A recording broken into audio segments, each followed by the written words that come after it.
Alright, welcome back everyone. We are streaming some Zirda CEDH today. Soul Ring on the stack. Looks like it's gonna get hit with a mental misstep. Oh my god. That's myself on an echo. That scared the crap out of me.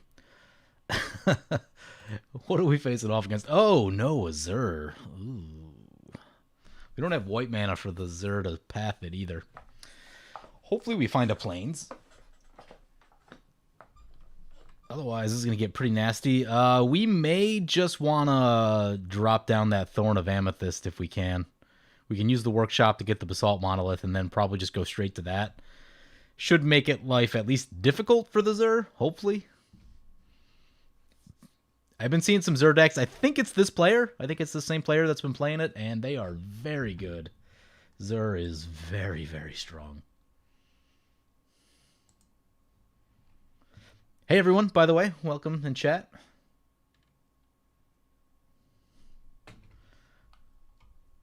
What up, Ginger?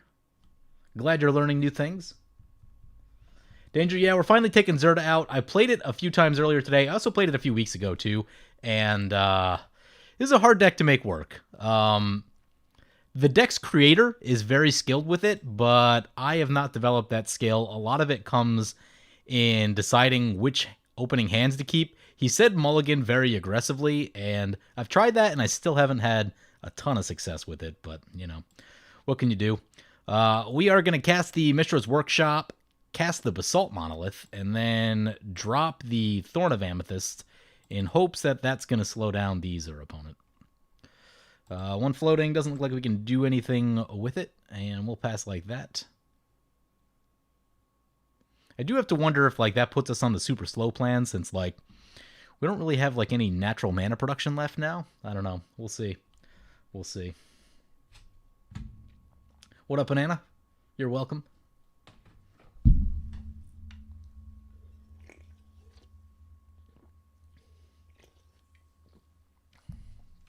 We're facing off against Lavinia Azorius Renegade, probably more stacks. This deck does not like stacks. I got into a really long stacks game earlier.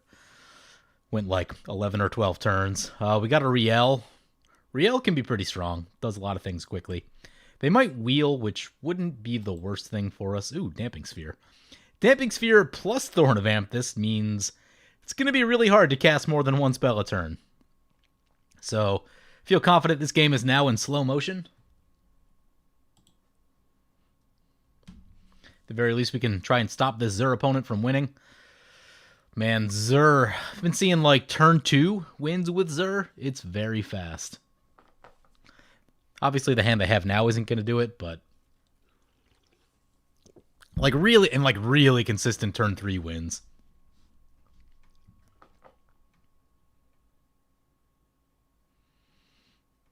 Quicken. Opponent just trying to cycle and draw a card, I think. Yeah, we have the wave, but oh man. It's going to be so long before we actually cast it. 1, we need white mana. 2, we need to get past Thorn. This doesn't really make mana for us. Yeah, it's all a thing. It's all a thing. Ah, they just scooped. Nice. Yep. Yep. Gotta love that. We've got a pretty good chance now.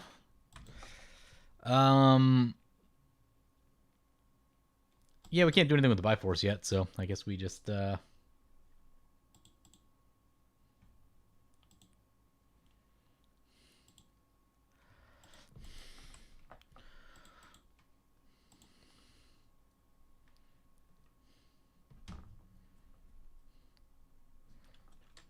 grief the Zur opponent a little bit.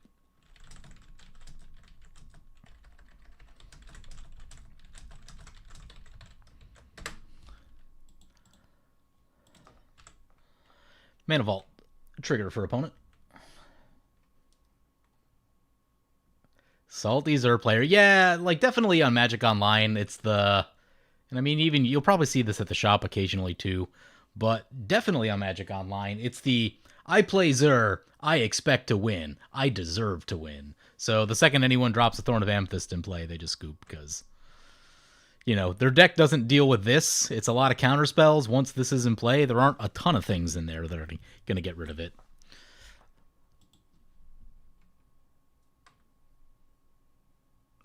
Rusty saying, sad the only way Boros can win in CEDH is heavy stacks. You can't... not completely true. Sort of true, but not completely true. So, like, this deck can win on turn 2 and turn 3 with a decent hand.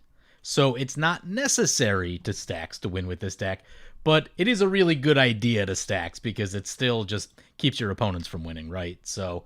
Winota, same sort of thing, although Winota kind of has to stacks because it's not consistent enough to just always win on like turn 3 or turn 4. But, yeah. What does this do? So, we could add potentially 2 mana toward something. Yeah, it's not doing much.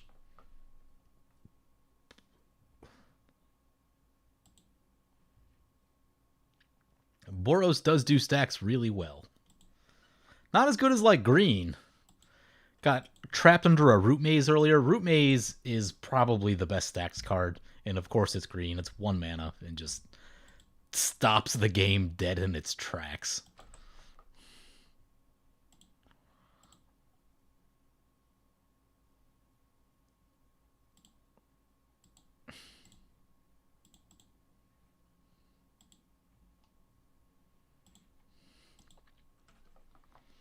Opponent confirming my suspicions that they are a I deserve to win type of opponent. So,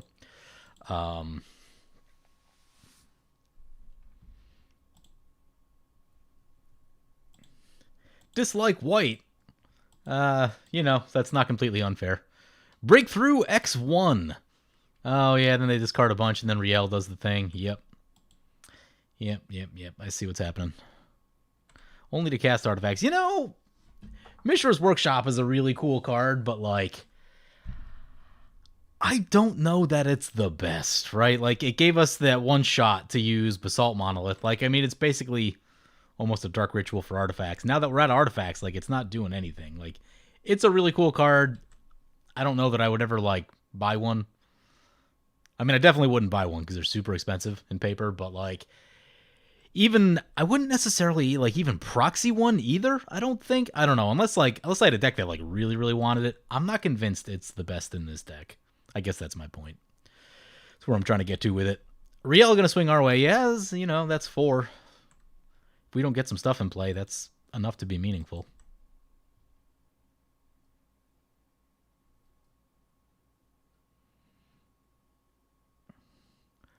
Well, there's a Grim Monolith. Cast a Grim... Ooh. We can cast a Grim Monolith. That'll be 3. Then we can use this to get a second red. Zirda will be expensive, though. I don't know. I guess I'm not... Yeah, I guess I'm not expecting... Whoa, how much does this thing cost? Grim Monolith is 3. I'm confused. What's going on? So this makes it cost 1 more.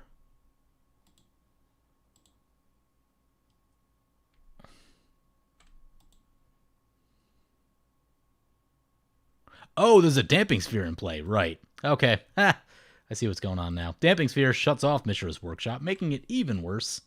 Don't love it.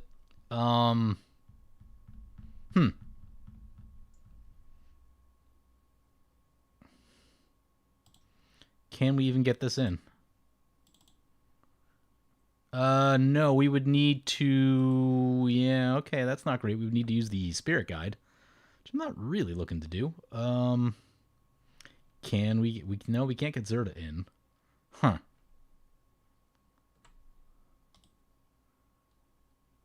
Does that still have the... Yeah, that still has the artifact clause.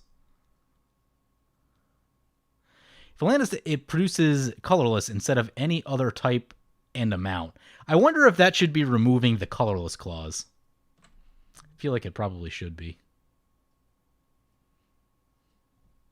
If we get rid of this maybe we just get rid of the Damping Sphere. Take 1. Nah, we don't have enough to do that either. Wow, we really can't do that much. Okay, I mean, I'm going to Grim Monolith and Spirit Guide and hope for the best. That's all we can do, I guess. I want to do something. I don't want to just sit back, so... We don't have enough to wheel. Because the Thorn and definitely the Damping Sphere. Oh, please don't counter that. That'll be really bad if that gets countered. Pass the turn. Marcus Aurelius, Super Chat. You rock. Sphere is kind of nice. Yeah, I've been thinking about running Sphere more. It's good for shutting off Gaia's Cradle, too. Cabal Coffers and more casual Magic. It's a card that probably needs to be run a little bit more than it does. And, you know, I think it should be really good for, like, casual Magic, too. Like, if you're tired of someone just, like, slamming a Zendikar Resurgent and, like, casting their entire deck, Damping Sphere will slow that down much quicker than it would otherwise, plus shutting off the big mana lands.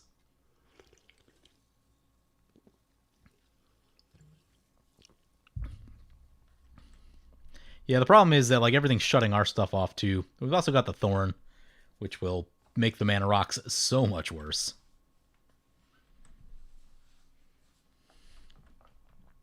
Opponent cycles a card, and then they draw with Riel. Yeah, Riel is very powerful in terms of the draw discard. Saw a Burning Inquiry out of a Riel the other day, and I'm like, oh, apparently that card's really good in that deck. So whenever they discard one or more cards for the first time each turn, they draw that many. It's pretty good.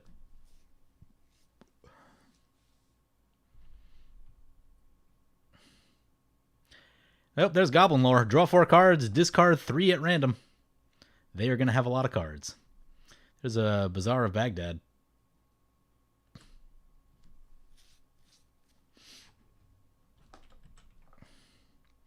Yep, here comes the card draw. It's going to be like impossible to get anything through now.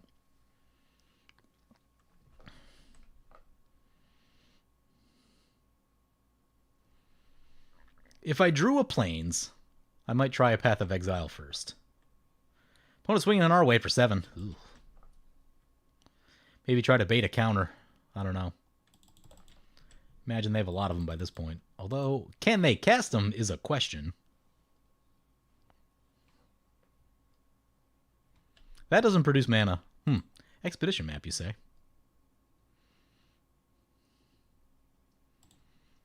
2 for Expedition map. We can use the factory for that. Okay.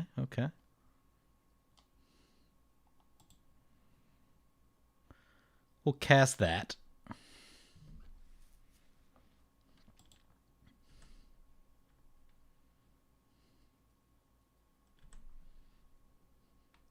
Don't really want to tap the Monolith to do that, but I guess if we really have to.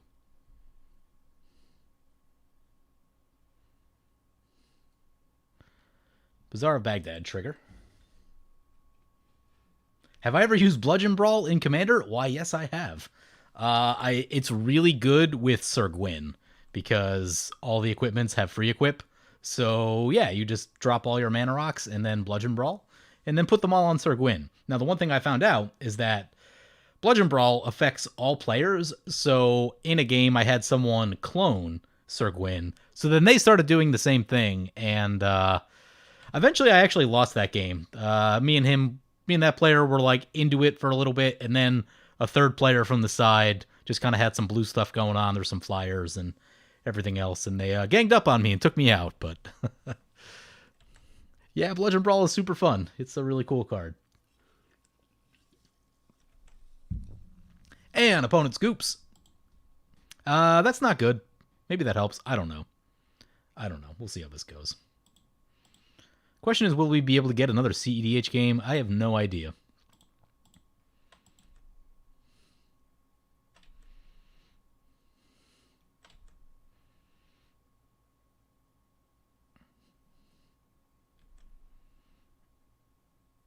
This is, yeah, that's Commander Lethal. I guess we're dead. I guess we are dead. That sucks. How about that? Yeah, so far I've been playing this deck. It's really bad against stacks. That is a problem. All right, let's see if we can find another game.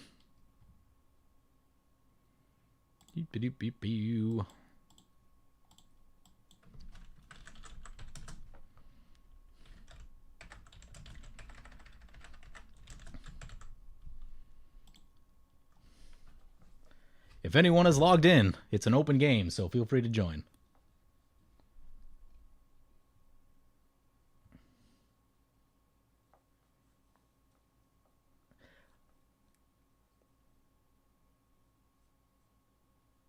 Yeah, I mean, in Sir Gwyn, you'll definitely have a lot of equipments, but because Sir Gwyn's 6 mana, you probably want Thran Dynamo, you probably want Hedron Archive, and like a couple others.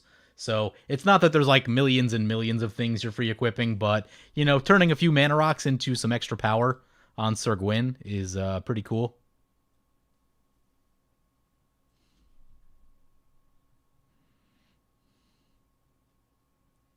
Maybe we go for a normal game. I don't know. Yeah, we may have to dust off an old casual deck. We'll see if anyone joins.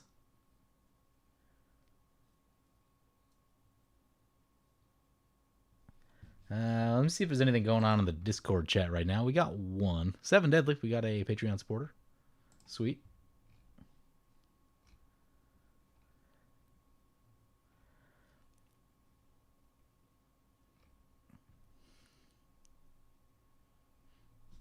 In the meantime, maybe we'll go take an update on Sir Gwyn.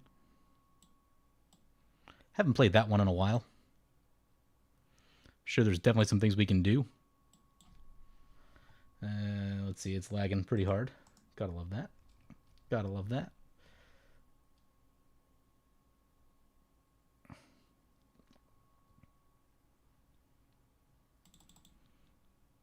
Oh god, I can't even click. It's so bad. Magic Online has been super slow today. I've been doing a thing with KO, testing land tax triggers, and it took forever. It was horrible. It's all on a spreadsheet. I'll present that information to you guys at some point. Oh, we got a match. All right. Well, looks like we're not getting into it. We have 2 Patreon supporters in this game. 7 Deadly Sins and Zach Ryan. And we have, a Joda opponent. Kenrith and... Oh, Khan's Intersplit. That's a pretty good deck. Pretty good deck. We have a pretty decent hand. Lots of fast mana. No tutors, though. How do I feel about that? It's like so much fast mana. I think I'm going to mulligan, actually. We need more things that do stuff. This isn't significantly better, but it does mess up people's lands with the Magus of the Moon.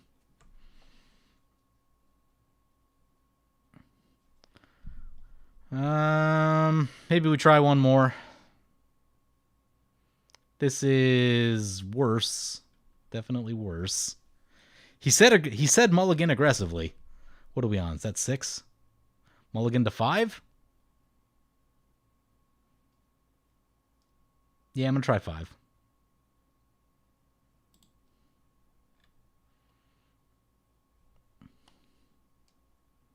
Should have kept the first one? Yeah, probably.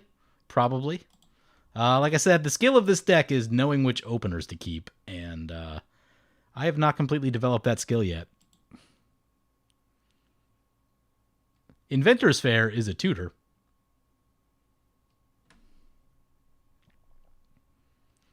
Yeah, we're going to keep this one for sure. Mishra's Workshop to the bottom. Probably want the lands. Top is good. How bad do we need a Grasp of Fate? I guess I'll roll without the Grasp of Fate, unless... Do we put a land back?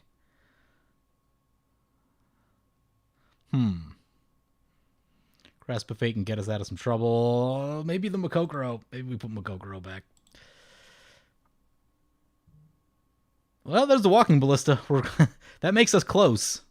That makes us close. We're on the play. Play the Divining Top. Set a stop on our turn. What's happening?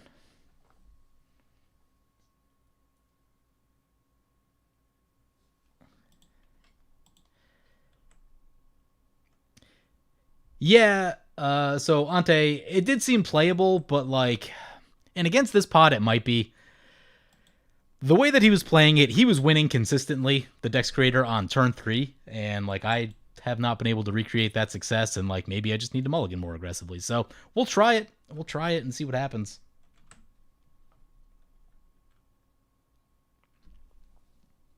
You know, we have one half of the combo right now. We have the payoff, so we just need the mana rock and enough lands to cast stuff, and we're good to go. And to not get countered.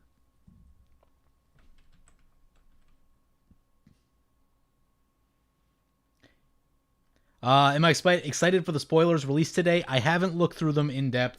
KO told me about some of them, but I haven't really read all of them, so I'm not super up on everything. I did see the World Tree thing, Yggdrasil, as it's called, which looks really cool. Why it's not legendary, I'm not really buying, but now you can't just tutor it out with Sisay and like go wild on like turn 6 or 7 and drop all the gods in your deck into play. Kind of sad. Let's take a look with the Divining Top on our upkeep. What up? What up, Tron? Not getting countered with 3 blue decks. Yeah, good luck to me, right? I think Sphere Resistance on the bottom. Karn in the middle. And Mana Crypt on top, I think is where I want to be. Draw the Mana Crypt, play the Inventor's Fair, play the Mana Crypt. And we can play that X1. It's not the worst thing I've ever heard of, but it's kind of has a high likelihood of getting a shot that way. So don't know how I feel about that. Although, wouldn't get countered, but it might get shot. So I guess, how much does that take? That takes 4. We don't have Metalcraft yet. If we played this, we would have Metalcraft. Oh, yeah, that's a thing, isn't it? That is a thing.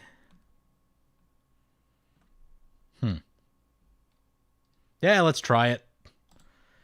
YOLO, you only live once, right? Play the Walking Ballista X1. Pass like that.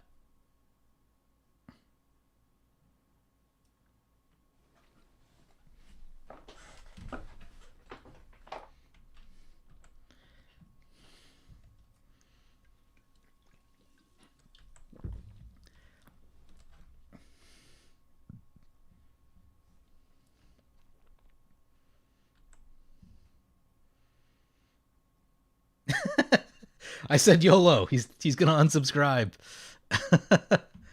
Is that 10 years ago? Am I outdated by like 10 years? Because the last 10 years kind of flew by. I swear to you guys, I'm still 25.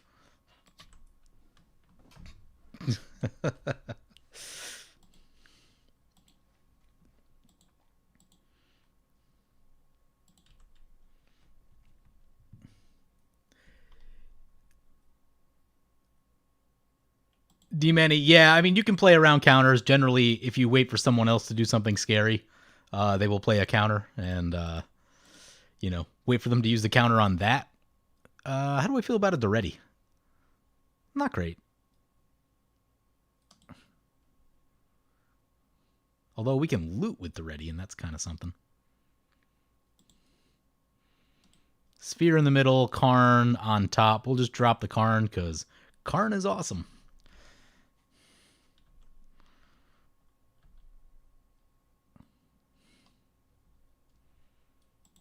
We have Metalcraft. Takes 4 mana to do that. We actually don't have 4 mana. It's only turn 3. And we're not going to hit a land drop right here, so.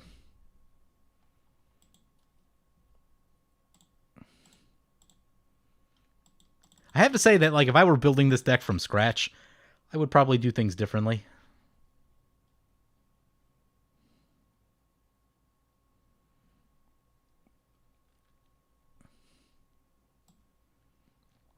I'd probably go a little bit more land, a little bit more removal.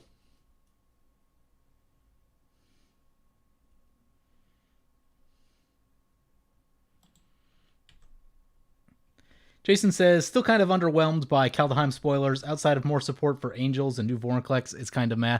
New Vorinclex, definitely, we'll leave. Anyone going to attack us? I don't think we're getting attacked this turn. New Vorinclex, definitely exciting. There's more Voltron equipment support coming in, and that's cool. Uh-oh. Oh, we're about to get hosed. Oh, yeah, that's bad. That's bad. I just did that. Well, we're going to need that to ready now. Crap. Yep, knew I should have stayed put. Oh, God. CDH hard. CDH hard.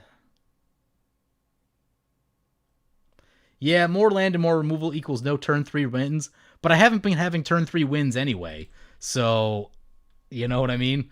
I played this deck. This is probably like my 11th game with this deck, and I think I've won maybe 1 or 2 of them.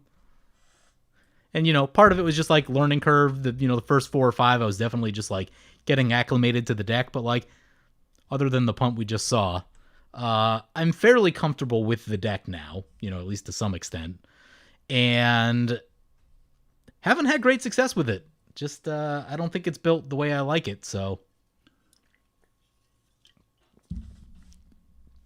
I would definitely go about it differently. I don't know if that differently would be good. I don't know that makes it better necessarily. But it would certainly be more comfortable to me. Like, I would love to have an Anger of the Gods and like a Pyroclasm and probably a Magma Quake. All those things.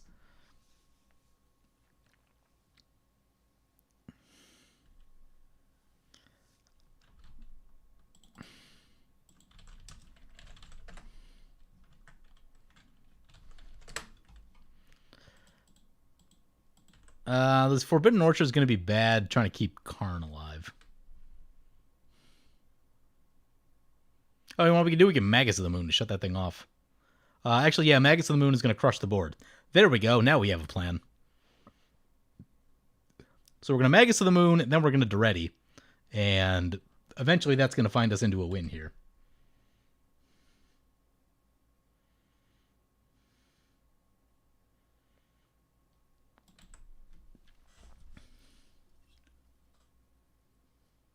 Sphere of Resistance would generally be good, but I'm not seeing anyone like do the thing right now. Also, I mean, Karn's in play, and Sphere of Resistance is good for like shutting off everyone from casting a million mana rocks and stuff like that. So we can wait. We can wait on the Sphere.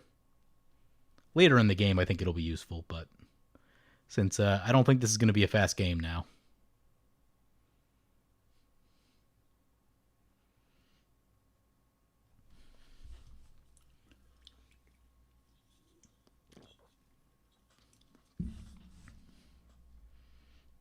But yeah, I've been wanting to show this deck on camera for a while, and I just like haven't had a good game with it that I wanted to show. And yeah, that's the reason why we haven't seen it yet. It is very difficult to make it work.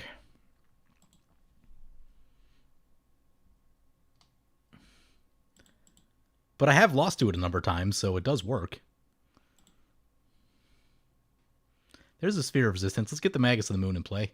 Stop everyone from casting stuff.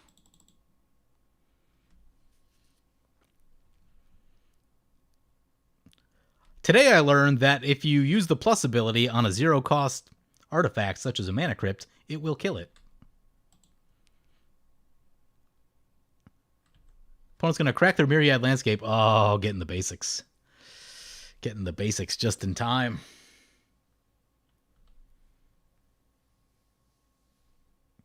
I mean, there's definitely camera shy, but after like 10 games, I think it's just like me and this deck aren't on the same page.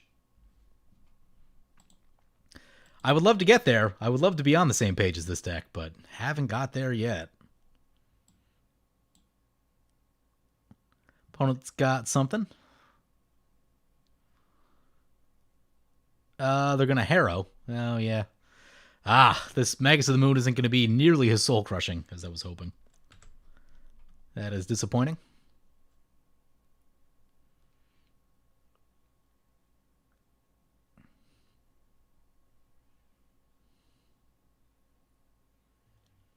Yeah, Anger of the Gods, I think, is definitely the way to go over Pyroclasm these days. Clasm is still good, but Thrasios is 3, and that matters. A few more Hate Bears starting to get 3 toughness too. Duranath Magistrate is serious. Also has 3 toughness. So yeah, I think Anger of the Gods is the place to be these days.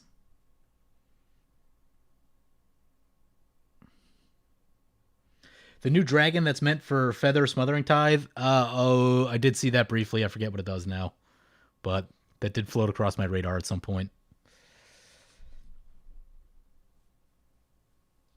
It doubles. What's it double? It doubles treasure tokens, right? I think that's what it does. Seems pretty good. Oh, I forgot to activate Karn. I meant to plus it. Oops. We'll get there.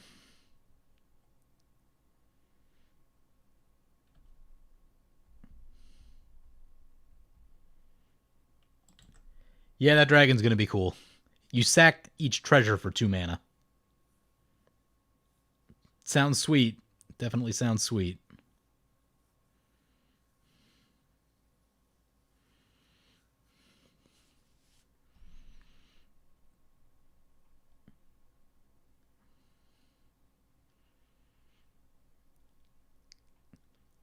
We've shut off many of the lands on the battlefield, or at least they've become mountains, so opponents don't have all the colors they want. Magus of the Moon, Blood Moon are so good right now.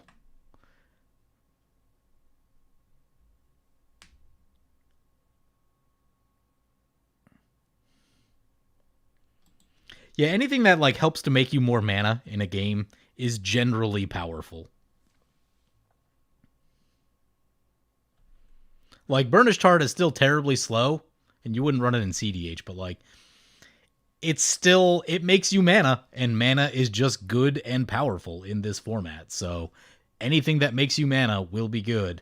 The dragon will make you mana. It will be good. Surprised I haven't eaten any counters. Zach may have not gotten the right hand for all the counter spells, is my guess. Because there are definitely a bunch in that deck. There's a Gilded Lotus, but we still have a Karn, so that's not going to help them that much. Tainted Pact mana base? Meet my Blood Moon? Yeah, exactly. Exactly.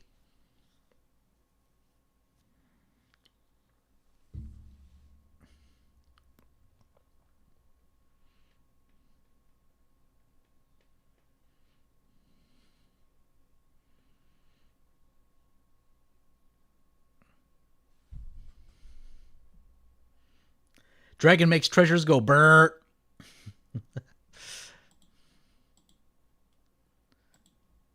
I don't know if treasures needed help, honestly. Smothering Tithe and Treasure Nabber are already insane. Did treasures need more help?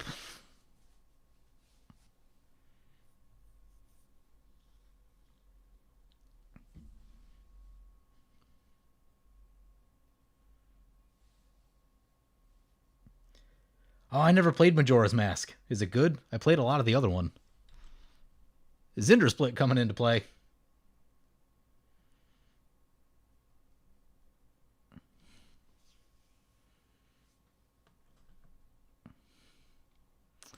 I'm going to take a look at the top.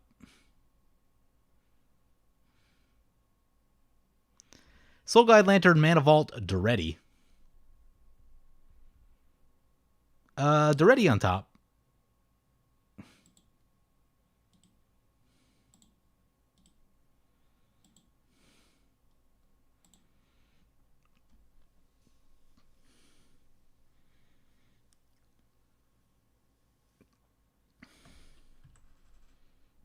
Opponent's going to flip a coin. Does not win. Excellent. I've seen it where they just drop that down on like turn 3 and then draw 4 cards, and you're like, wow, that's probably the game already.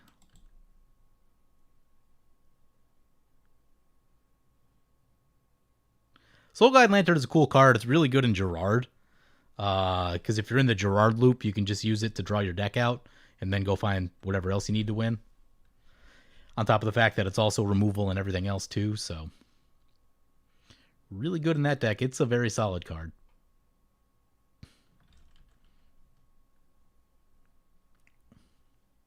Brings it back. Mana Crypt trigger.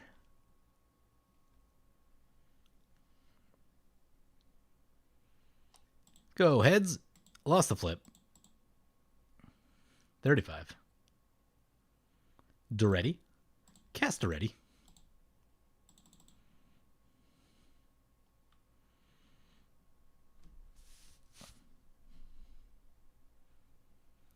Plus Duretti. Let's get rid of the Grasp of Fate.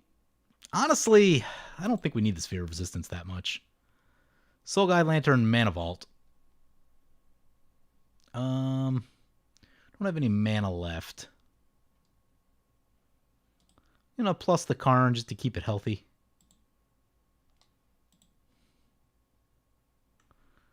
And we'll pass like that.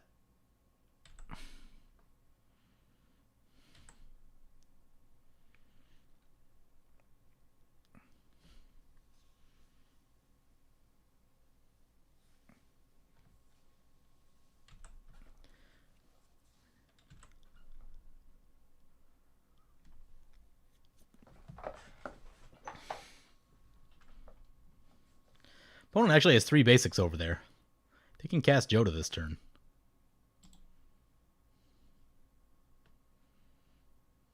Joda's actually a problem because it flies and it'll kill the planeswalkers.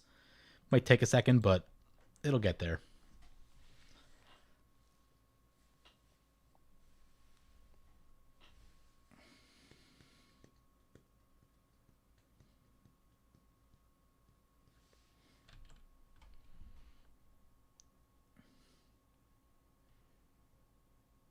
Sins is basically dead in the water. Yeah, he's in trouble. He's in big, big trouble. Joda and Boots. Boots can't be activated. Karn is so nasty. I actually don't like it. I think it's too strong. I mean, most of these static abilities, any of the, stacks planeswalkers out of War of the Spark are just horrendous to play against. Narset, Ashiok, Karn. There's probably a few others.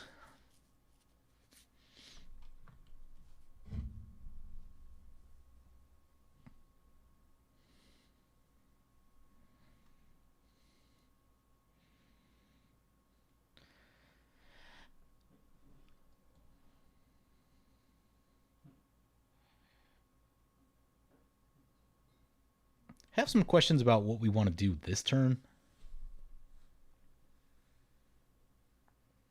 The problem is that they're asymmetrical. That is true. They only affect your opponents. If they affected everyone, they wouldn't be nearly as good. That is indeed true.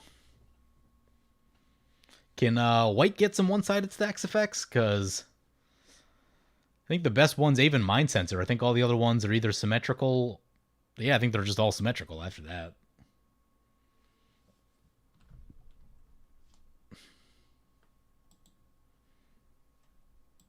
I guess Thalia is not symmetrical. The newer one.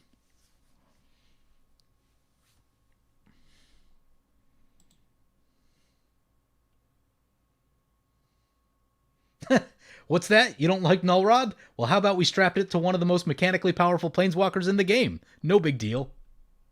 Drannith is one-sided. Drannith is not symmetrical. And Drannith is also one of the most powerful hate bears. As a result. Narset should be blue-white, but that ship has sailed. I think it should be mono-white, honestly.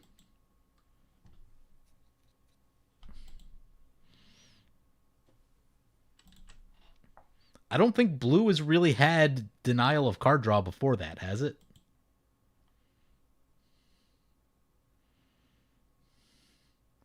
I guess Notion Thief, maybe.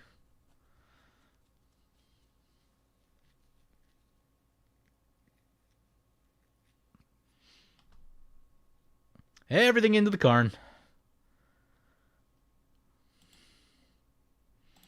We'll block the token. Yeah, the downtick would have to be different on it for sure from mono white. I'd be fine with that. The stacks effect is definitely a white effect. They keep making white cards into blue and green, and don't forget black, now with Opposition Agent. Yep. I think I'm going to do a cards that should have been white video at some point. There seems to be a mounting number of them, so.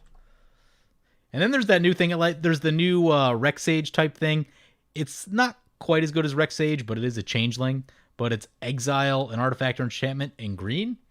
I didn't realize that Exile removal was a thing that green has. And now they just keep printing more and more of it.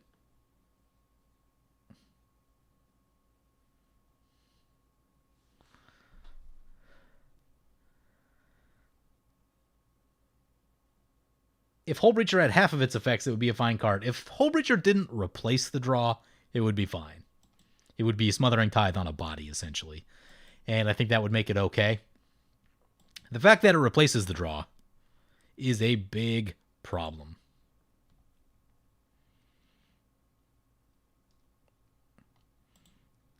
Lost the flip.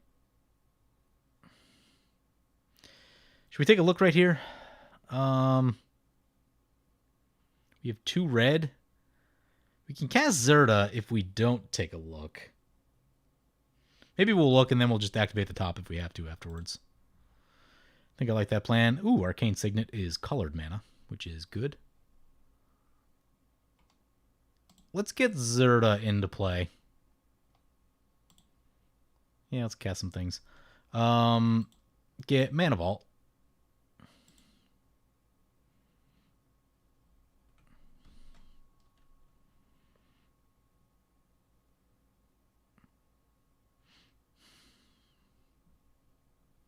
Maybe now we take tap the Mana Vault. Actually, no. That's enough for Zirda.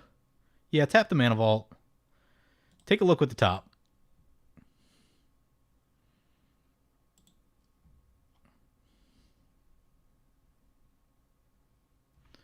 Pyroblast, Soul Ring, Tithe.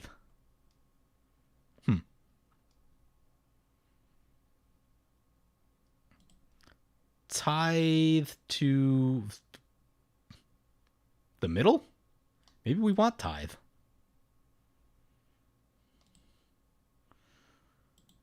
I guess Pyroblast to the bottom, Soul Ring in the middle. If we shuffle, then it'll all go away anyway. Loot with the ready.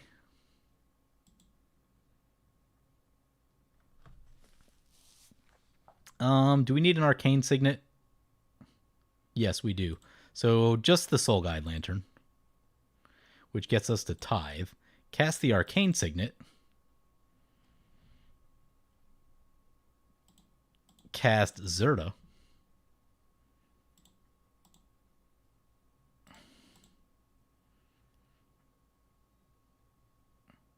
Cast Tithe.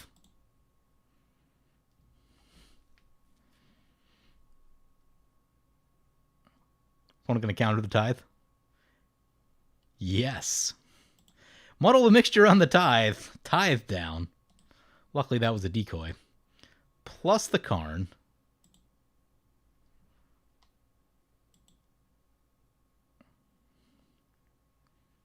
We are about out of cards, though.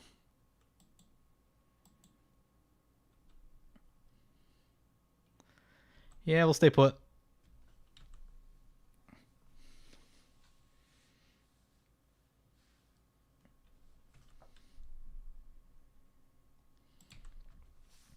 What do you guys think? Is Hullbreacher getting banned? I want to know because I opened one out of my Commander Legends, and I don't know whether to sell it or not.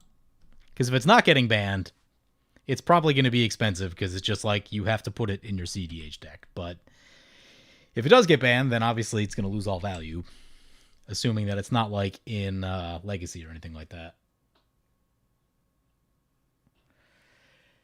I think it's broken enough that it warrants a ban discussion, and possibly Opposition Agent as well.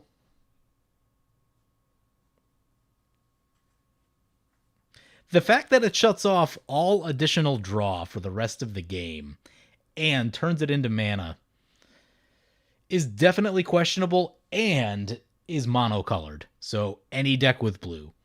Notion Thief is at least has to be a Dimir deck, which means you can't just run it everywhere. Yeah, Hullbreacher's better than Narset, though. Imagine if Narset had Flash and gave you mana. Narset doesn't do those things. Yeah, it dies to Bolt, but the fact that it comes in with Flash is the issue. Because they're going to do it when you don't have mana up. Like, the actual gameplay experience of what it does is horrendous.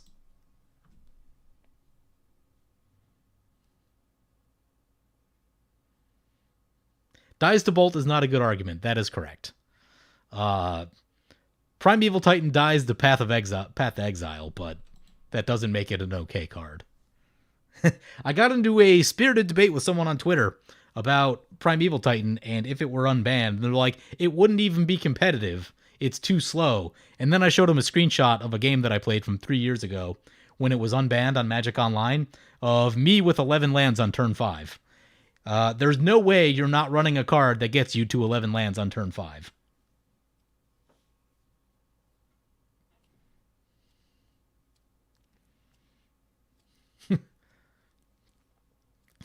You like that spirited debate? Notion Thief does not die to Doomblade.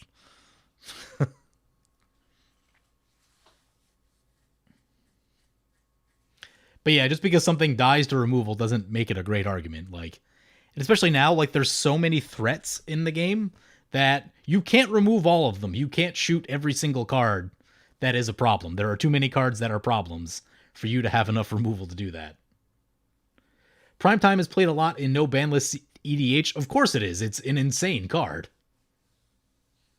Like, realistically, you can get a Primetime fairly consistently by turn 4. And then, like, basically at that point, the only thing that matters is who gets the most Primetime triggers.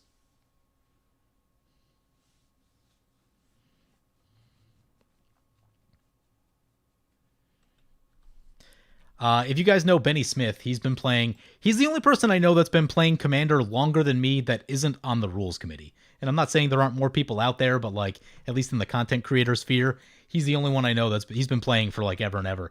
Anyway, I think him and I might do a little thing in the future. We might reminisce about the old days of Commander. And when Primetime was legal, like the only thing that mattered was like cloning it, stealing it, reanimating it out of their graveyard. Like, that is the game. Everything else you're doing just isn't relevant. Opponent does win some flips over there.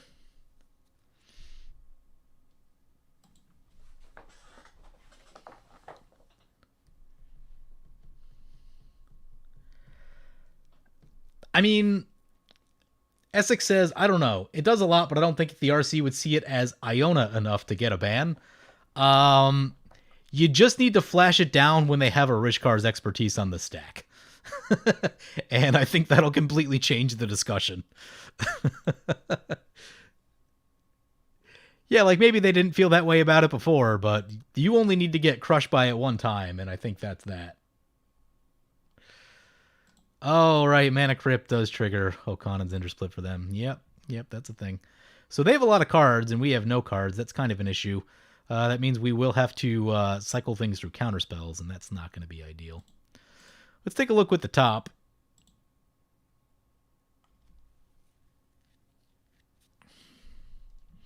Fragmentize, Pyroblast, Soul Ring. Fragmentize definitely to the bottom. Probably going to need that Pyroblast, honestly.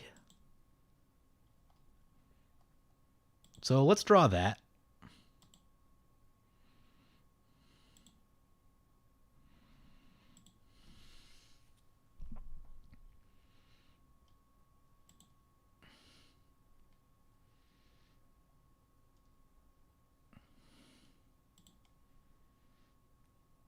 Prophet of Krufix was a good card. Oh man, Prophet. So I used to play Prophet in 1 vs 1. Prophet is unbeatable in 1 vs 1 because they always have counter magic. So they cast it, they untap, and then they just have a counter spell. There's no way to get rid of it. And you know, the fact that the mana that it makes because it gives things flash is also allows them to use that mana. So, you know, imagine Beast Whisperer and Zendikar Resurgent weren't cards when Prophet of Krufix was legal. So just imagine those now. Well, I think we need the Pyroblast. We have a Soul Ring on top. Do we take another look? Let's take another look. Use the Mana Crypt, I guess. Sunbaked Canyon is card draw. Yeah, let's get that.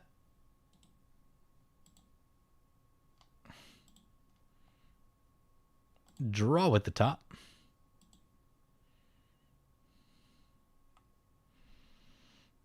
Play the Sunbaked Canyon. Oh, right, it doesn't draw anymore because it's I may block with Magus of the Moon if they swing at us, and it's not unblockable because if we do that, then we can use Inventor's Fair to go get something.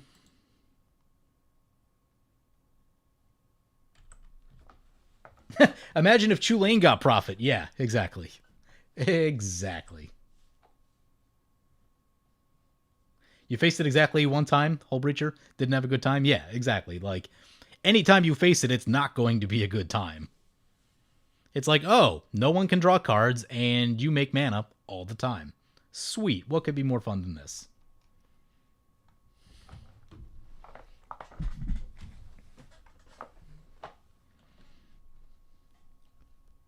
I was looking at one of the green sagas that they spoiled yesterday, and I was actually surprised that the last mode didn't just say win the game. I think it was the green-black one. Simic is a push color. Yeah, Simic is way too strong. Way too strong. Grixis for the win. Man, I haven't played Grixis on the channel. I don't even remember the last Grixis deck I played. I don't know why. I guess it's because I'm not a combo player. Like, if you want combo, you probably play Grixis. Did I forget to plus everything? I forget to plus everything. I'm an idiot. No one saw that. So bad about these Planeswalkers. Also, everyone's playing really slowly. In addition to me, like, kind of, you know, interacting with chat, everyone's also playing slowly, which isn't helping. Long time between triggers. Get distracted and such. All hail Naya or Jund? I play Naya much more than I play Jund. That's not surprising, though.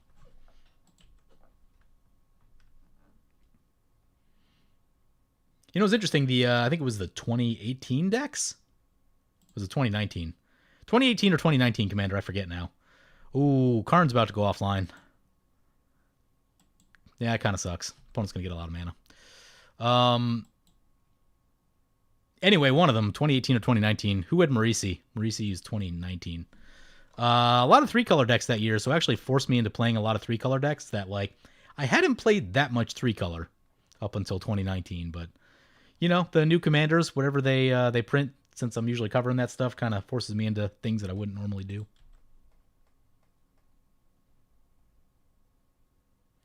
Windgrace Land Destruction. Totally fair. I have faced that deck. Windgrace was undercosted by 1. The fact that it can come in turn, 3 off of a mana vault is insane. That card is just way too pushed.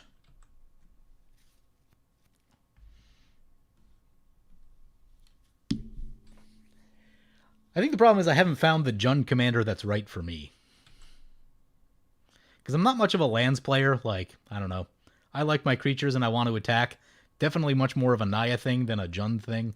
Jund at this point is just like lands.deck.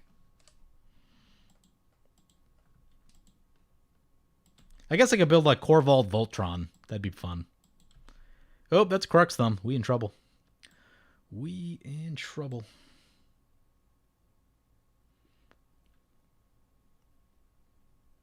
Gwyn was overcosted by 1. Yes, it was. If they wanted to keep it at 6, it probably should have at least had haste. But I'd be much happier if it was 5 mana. And Tulane was undercosted by, like, I don't know, 6 or 7 probably. What should the mana cost be on a card that says just cycle and play your entire deck? What should the mana cost of that card be? It's definitely not 5. 5 isn't the correct answer.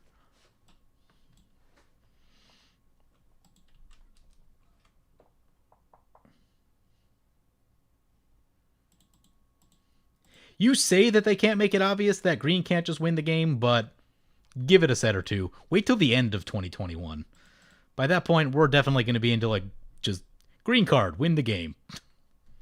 ETB, you win the game. 3 mana. And it's a 6/6. Akiri better than Gwyn? It depends on what you're doing. They're different decks. Akiri is much faster, has a worse late game, though. Gwyn is much slower, has a better late game. Gwyn is atrocious when it gets hit by removal, though. Akiri is reasonable to recast.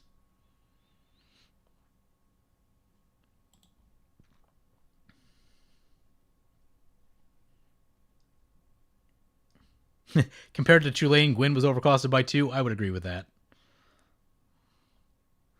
Magus of the Moon down.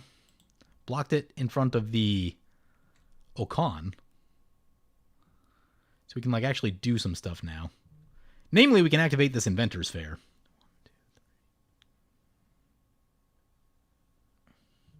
What does infinite mana do for us?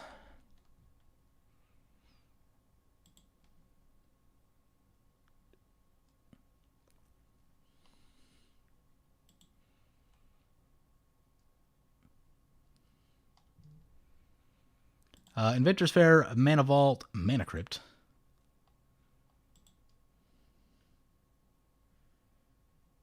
Don't forget to ready this turn. Yeah, good thinking. Good thinking.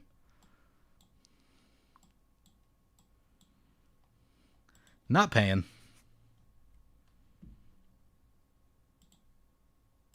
Tails.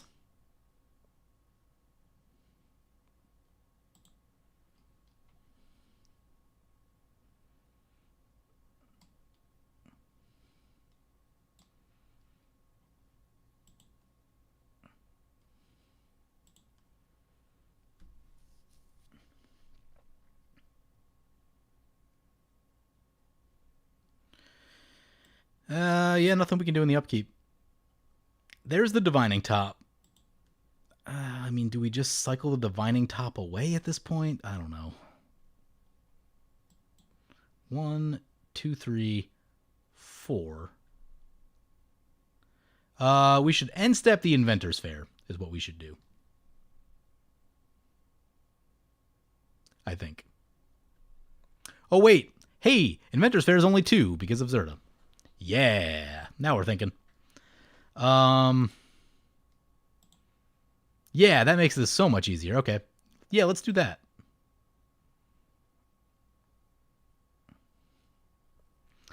Use the Inventor's Fair. Thanks, Cliff. Appreciate it.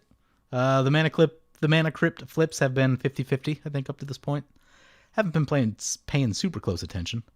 Let's get Grim Monolith. Let's cast a Grim Monolith.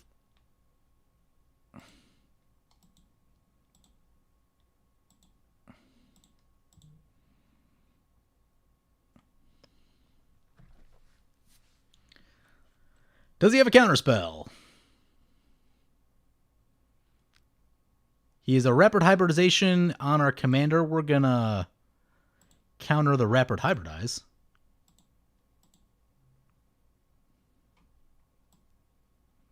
Does he have another one?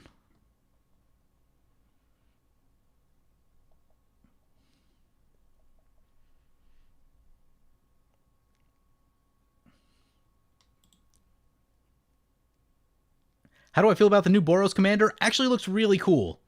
It's a nice piece of utility, and been looking at some stuff with like CEDH combos.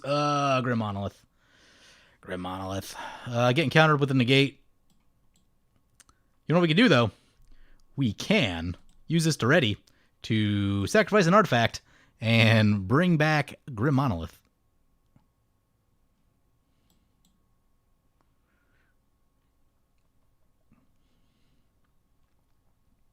Mana Vault has outlived its usefulness. It's back. The ready OP. The ready so good.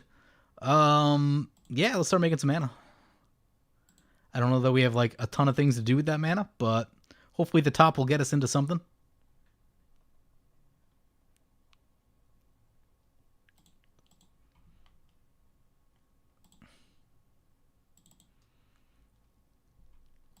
I need to make sure I leave the monolith untapped. I messed that up in a game earlier today, and that cost the game.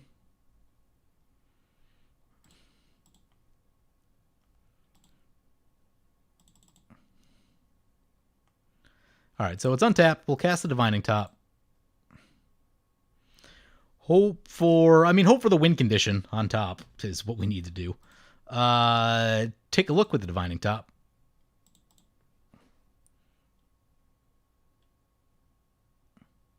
The win condition is not on top of our deck.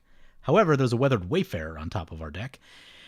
Weathered Wayfarer is where Weathered Wayfarer gets us Buried Ruin, and Buried Ruin gets us our Walking Ballista back.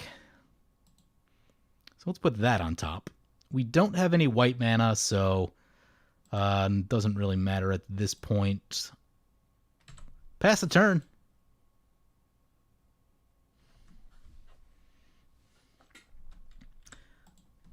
MTGO needs to demonstrate a loop function. Yeah, that'd be nice. I don't know how they would build it, because like every loop is different, but someone more creative than me would need to figure that one out.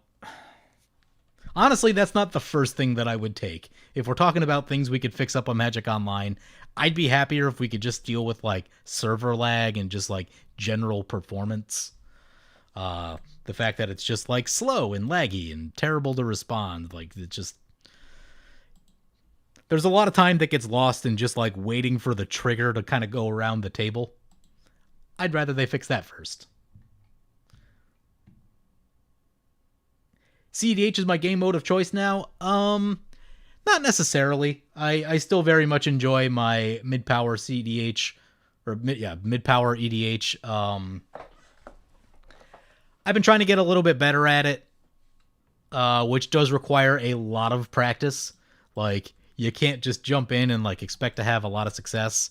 Unless you're playing like maybe a tier 1 deck. I always play an underdog deck, so playing an underdog deck means you just need to play it a lot and get really good at it, and kind of hope for the best that way. But I had been wanting to be doing one CEDH deck a week on the channel, and I just fell behind on that when I was trying to do all of the GoFundMe videos and Patreon videos and stuff. So it's not that like we're only doing CEDH. I just like I didn't do it for a long time, and I really wanted to be like sprinkling one in a week. So I've been working on it a little bit now, especially with more stuff on the way. I've been trying to like really get a feel on this Zirda deck, and largely that hasn't happened. Like, it's been games like this where I'm so close, we can taste it. If I didn't get our Walking Ballista killed earlier, we would have just won right there.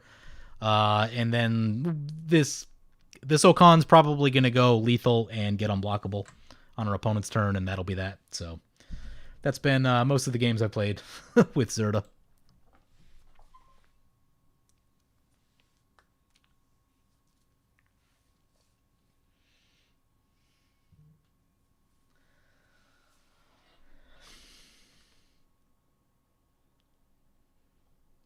Oh, is that Emil and Dockside? Are we dead? Did that just happen? That's the game. What does he have in his key? Yeah, that's a Kenra. Yeah. Yep. Yeah, see, that's how it goes. Now, I did get our Walking Ballista killed earlier, which was not ideal. So that's how that goes.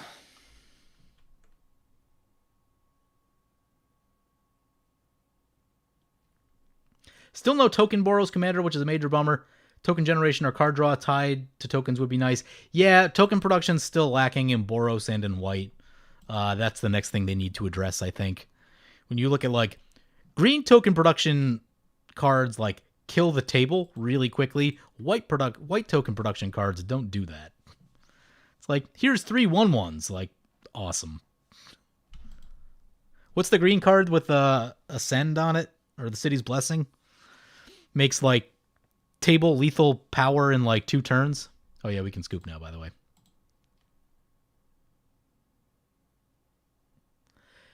You love Zirda, but for CEDH you think Heliod is much stronger. I'm interested to see why you think that.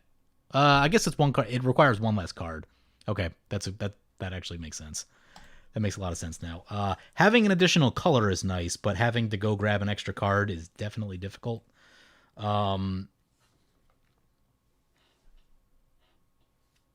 So I get that. Yeah, I want to bring back the Heliod deck list too at some point. I've been playing the Zirda deck. I spent several hours on it today, and it hasn't gone well.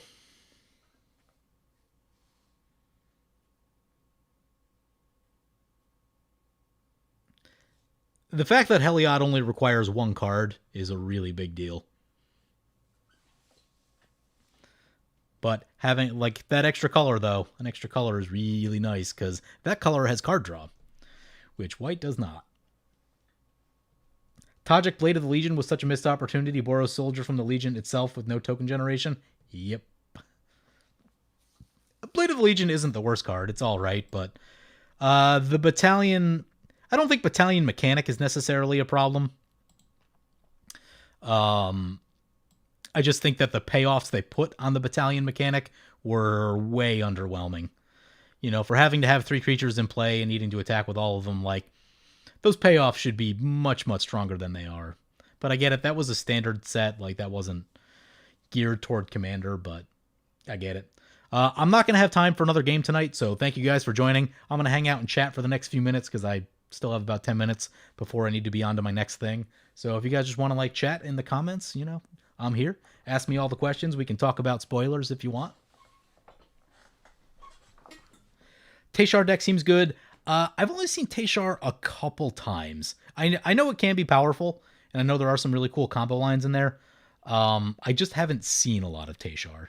Now, last night when I couldn't sleep at all last night, by the way. I fell asleep at like 4 a.m. Laid awake for about 2 hours. And I was thinking to myself, like, are there more ways to combo with Fiend Hunter?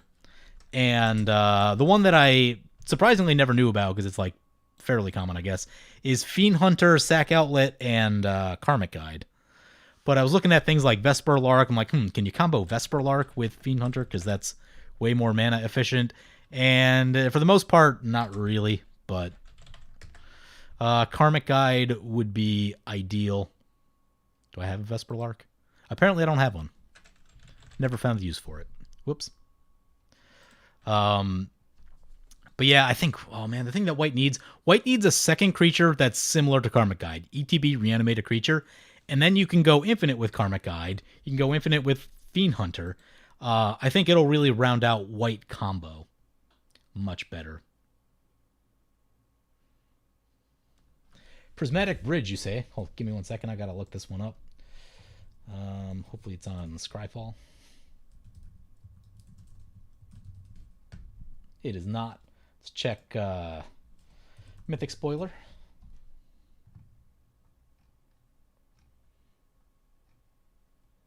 Prismatic Bridge.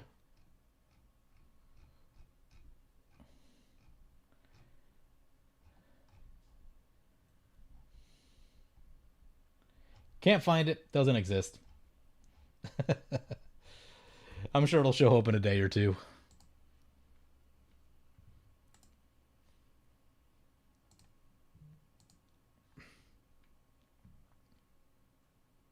The new Serpent Commander is a slap in the face. Let me see if I can find that one.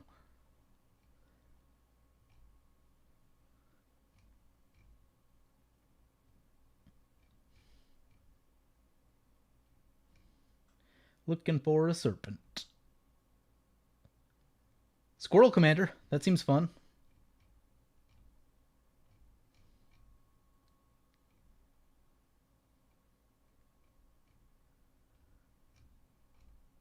Is that not on here either? Maybe I just can't see. Do I need to get my eyes checked? I don't know. Oh, hey, an angel I don't think I've seen yet. Righteous Valkyrie. When another angel or cleric enters the battlefield under your control, you gain life equal to that creature's toughness. That's cool. As long as you have at least 7 more life than your starting life total. Creatures you control have +2/+2. Oh, that's going in Aurelia. That looks great.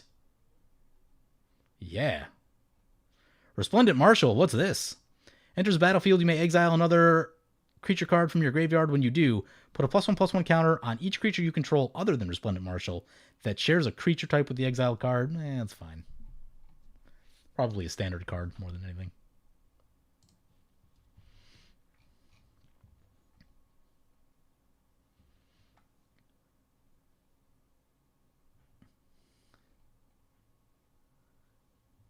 White has indeed been neglected for a very long time.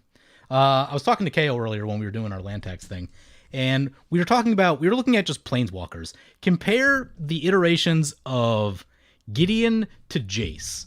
Different versions of Jace do different things. Some of them draw, some of them wheel, some of them bounce stuff, some of them do everything like Jace the Mind Sculptor. But the point is that they do different things over time. Most of the Gideons do the same thing. Like, there's a couple good ones in there, and then there's a whole lot of bad ones that it's like, Making a 4/4 isn't that cool, right? And that sums up all of White's problems in like one little nice example. That, hey, the blue planeswalker does all these different things. If you need, all right, this deck wheels a lot. All right, let's get the Jace with the mini wheels, or the one that kind of slows creatures down, or whatever the case. All the Gideons kind of do the same thing, other than like Gideon of the Trials, who's at least remotely interesting.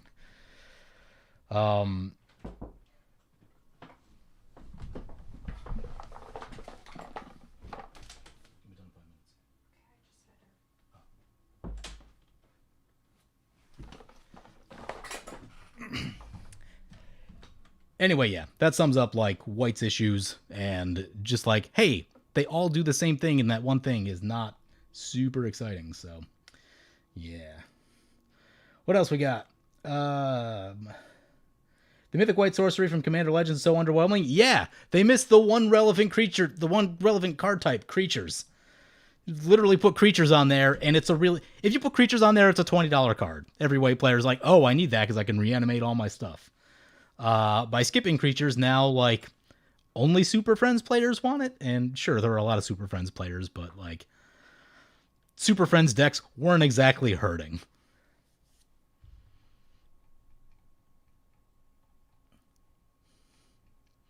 That angel is great in Clone Tribal. Let me read it again. What's it do? Exile another creature from your graveyard. When you do, gets +1/+1 counter on each creature you control. I don't see it. I'll take your word for it. So I didn't sleep much last night. Gideon from Return to Ravnica block is pretty unique. Which one is that? Gideon.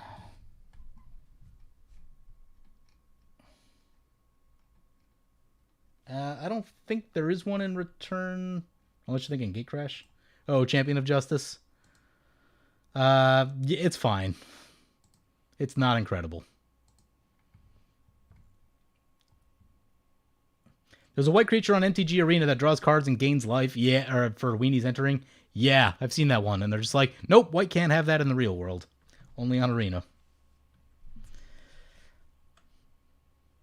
Any particular reason I'm not running Uba Mask in the Zirda list? Yeah, it's not my Zirda list.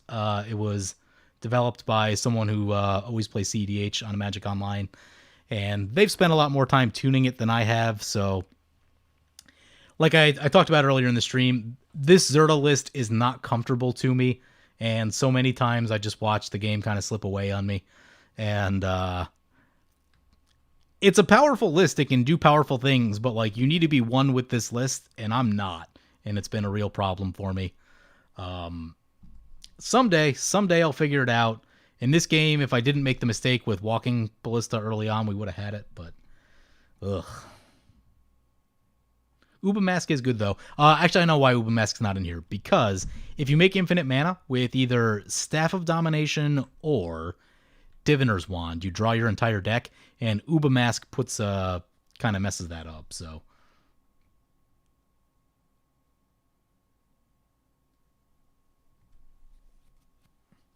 Righteous Valkyrie for Clone Tribal, you get so much more life for more anthems. Oh, yeah, I could see that. Because each one pumps up all the other ones. That's kind of cool.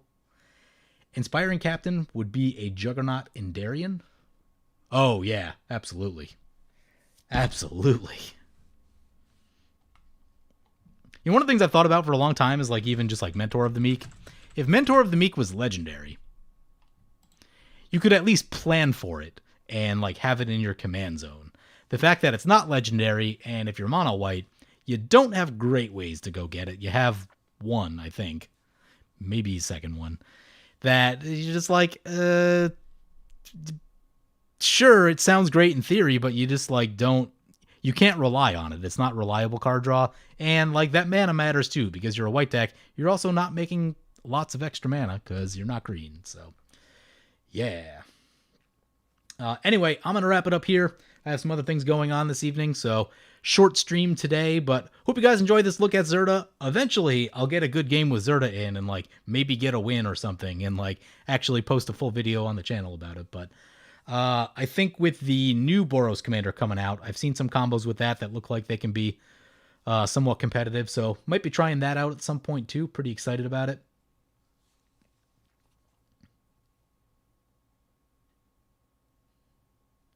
But anyway, yeah, I want to thank you guys. If you haven't liked or subscribed, make sure you do that. Hit the bell notification. Make sure stay on top of new videos coming out.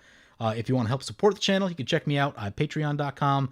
And if you want to get like my random thoughts on stuff, you can check me out on twitter.com, all of which are respective websites /Commander Replay. So thank you all. Have a good night, and I will see you guys next week.